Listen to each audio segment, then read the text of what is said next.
సభాముఖంగా అనంతపురం జిల్లా ప్రజలకు నేను హామీ ఇస్తున్నా.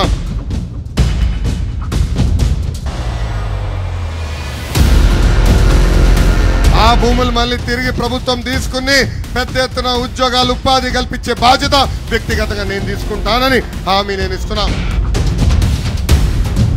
మన ప్రభుత్వం ఉన్న 5 సంవత్సరాల్లో ఎప్పుడు లేని విధంగా ఉరవకొండ నియోజకవర్గ అభివృద్ధి చేసింది కేశవన్న. ఆనాడు శాసనసభ్యుడు కాకపోయినా ఎప్పుడు నా వెనకాల తిరిగి నాకు ఈ రోడ్ కావాలి, ఆ సీసీ రోడ్ వేయించండి, ఆ తాగునీటి పథకం పూర్తి చేయమని ఎప్పుడు నన్ను వెంటాడు.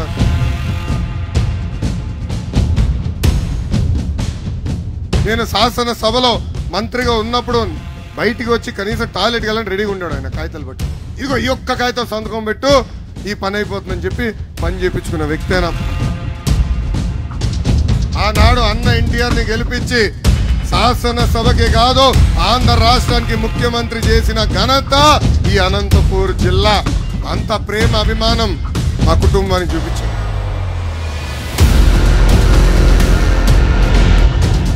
ఇంకొక మావయ్య నందమూరి హరికృష్ణ గారిని కూడా గెలిపించింది అనంతపూర్ జిల్లా. ఇంకొక మావయ్య మీ అందరి బాలయ్య, నా ఒక్కడికే ముద్దల మావయ్య బాలయ్య బాబు గారిని కూడా 2 సార్లు గెలిపించి శాసనసభకు పంపించింది ఈ అనంతపూర్ జిల్లా.